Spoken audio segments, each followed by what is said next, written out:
that they also voted to provide millions of dollars to a few Republican senators in a blatant tax-funded cash grab.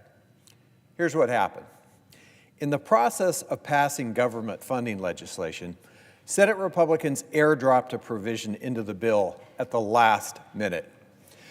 This provision allows 8 Republican senators to collect millions of dollars from the U.S. government, when what the Department of Justice did was to lawfully subpoena those phone records during a grand jury investigation.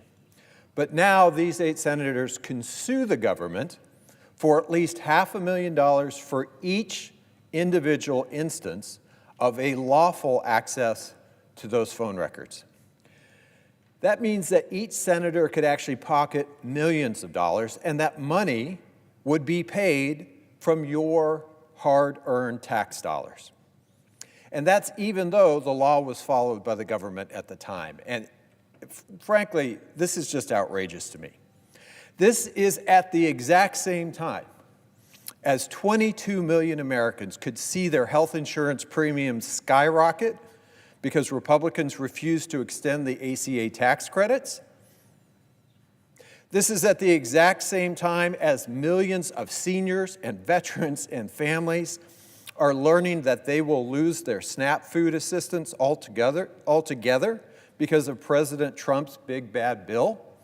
It's at the exact same time as families across my home state of New Mexico and across America are wondering how they will put Thanksgiving food on the table or how they will put presents under the tree in a month. How they will fuel their car to get to the job that's in jeopardy now because of President Trump's cancellation of federal grants, exorbitant tariff taxes, and overall recklessness.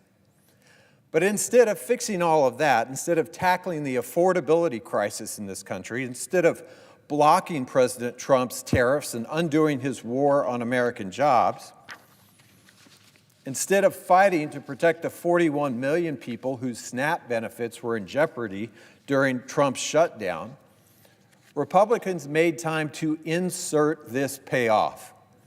It's unprecedented in American history. Let's put it another way. Everyday people are struggling.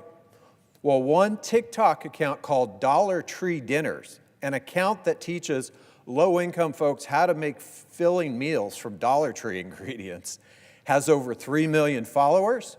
U.S. senators could receive over $3 million from your wallet.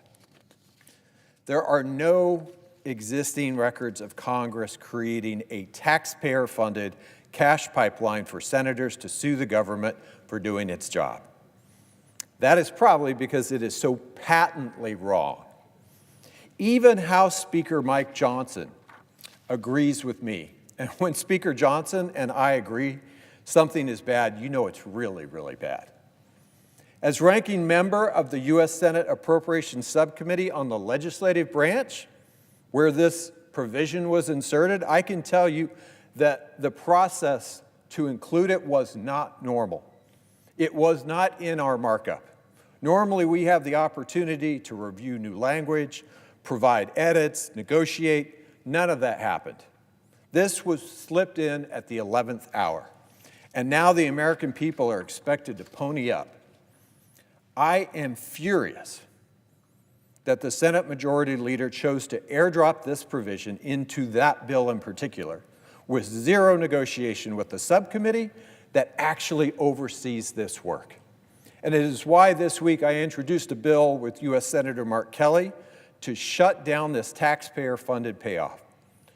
We must reverse this last-minute giveaway that lets a few senators pocket millions of dollars of taxpayer money while millions of Americans are revisiting their budgets to figure out how to make it to the end of the month.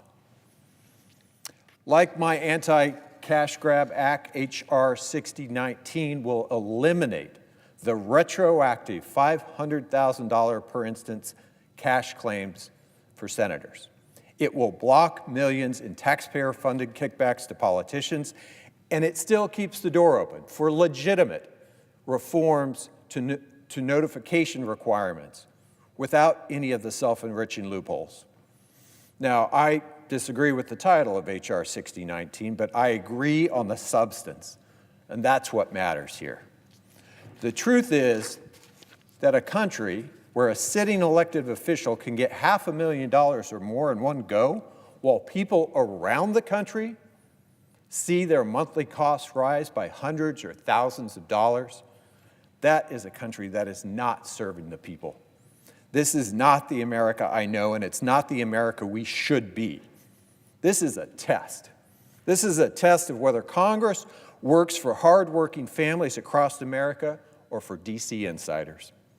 It is, to put it clearly, a test of our accountability, our transparency, and most of all, our integrity. I know which side I'm on. Mr. President, I would ask unanimous consent that the Senate proceed to the immediate consideration of H.R. 6019, which was received from the House and is at the desk. And I ask unanimous consent that the bill be considered read 3 times and passed, and the motion to reconsider be considered made and laid on the table. Is there objection? Reserving the right to object. I recognize the senator from South Carolina. Thank you very much. I object to a lot of stuff being said, but let's just start with sort of the facts. You said this was a lawful subpoena. What did I do wrong? What did I do to allow the government to seize my personal phone and my official phone when I was Senate Judiciary Chairman? What did I do? There was an order issued that says if I was notified of this breach of my privacy, I'm likely to intimidate witnesses or destroy evidence. Based on what? There are 10 of us involved here. What did we do to justify having Jack Smith issue a subpoena for the phone records of a branch of government, the Senate, where all of us had to decide whether or not to certify the election? So no, it wasn't lawful. You've determined it was. You don't get to decide. A court does. We're not going to let the Democratic Party decide my fate. We're going to let a judge decide my fate. But I have to get in court and prove my case. To the majority leader, was this provision